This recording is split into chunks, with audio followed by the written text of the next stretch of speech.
You are watching The New American Media. You are listening to The New American Media. Welcome back, everybody. Thanks for joining us. I'm your host, Brian Engelman. I had a couple of words for Colt McCoy. Colt McCoy, as you may know, was the winningest college football quarterback at the time. I believe he was surpassed at some point, but he had won more college football games in the history of college and football games. Very successful quarterback down with the Texas Longhorns. Was drafted, I believe it was the third round by Mike Holmgren and the Cleveland Browns a few years ago. And then they brought him in and really didn't give the kid much of a chance. Just didn't give him much of a chance. Came into a lousy team with lousy running backs, with patchwork offensive line. Yes, Joe Thomas, and then Alex Mack has been here for a couple of years now, but I mean, kind of a suspect offensive line. Zero playmakers other than Josh Cribbs, who was only returning the ball at that time. Kickoffs, whatnot, punt return, kickoffs, and a completely minor league wide receiving core that would drop nearly everything thrown his way. Now, I had a conversation with John Telich. I think he's 11-time Emmy award-winning sportscaster out of Fox 8 Cleveland. And this was, going back now, maybe almost 2 years. Almost 2 years ago, we were talking with John. And at the time, I was watching a Colt McCoy who he was looking sharp in the preseason. He was making the right passes. People always talk about his lack of arm strength and, he's a lousy quarterback. Look, now I'm not going to say he has the most amazing physical attributes, just the rocket arm that can blow people away. He's not the scrambling quarter. In fact, it was him scrambling against James Harrison on the Pittsburgh Steelers that knocked him out and in fact changed the entire rules of concussions in the NFL. Was one of the major key factors. James Harrison just complete disgusting cheap shot on Colt McCoy. Helmet to helmet. Colt came out for a second, came back in, was woozy, threw an interception, game over.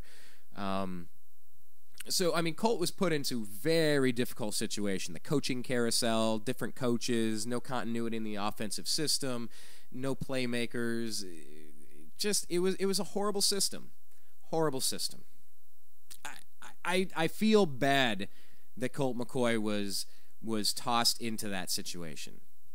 And I do. And do I think he has the chance to win a Super Bowl in this league? Yes, I do. I still do. I said it. I spoke with John Telich about it, and I'm saying it again. Look, if Trent Dilfer can win a championship in this league, so can he. Is he going to be the number one reason why a team wins a championship? I don't know if I'm going to go that far. Maybe not necessarily. But if you think going over to the San Francisco 49ers might be helpful for him, yeah, I would say so. I think that'd be very helpful for Colt McCoy to really go West Coast. Colin Kaepernick, he runs a lot. You look what happened to RG3 because he ran a lot. There is a chance that you could see Colt McCoy playing next year under quarterback. They just traded Alex Smith. And now Alex Smith was done dirty. And I just keep using that phrase. I don't know why it's the most appropriate phrase that can ever come to mind when I think about this stuff. But yeah, he was done dirty. No doubt about it. Alex Smith was having a fantastic year last year. Gets injured, and then they don't let him back in. And Kaepernick did very well. He did great. But, come on. Alex Smith deserved to get back in there. You lose your job. Come on. That's the nature of the league. I totally get it. You're looking for upside. I don't know. Whatever. Maybe it wasn't in their long-term plan. Just get the new kid in, see what he's got. Fine, they made their move. And look, they were within a couple of yards of winning the Super Bowl. Was it Tennessee Titans style?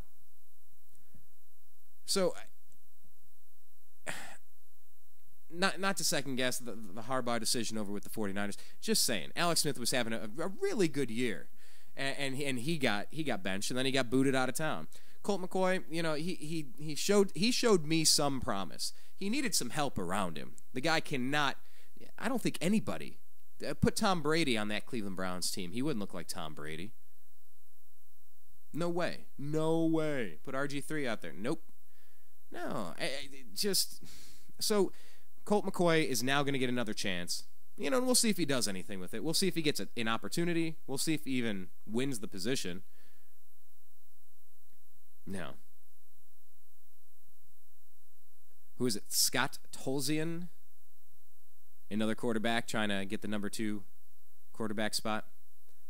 But yeah, I wish Colt McCoy nothing but the best of luck. To all the Colt McCoy haters, look, I got you. I mean, he didn't win us a Super Bowl. He didn't take us to the playoffs. Playoffs? No, he didn't. He didn't take us to the playoffs. I get that. That's fine. All right, whatever.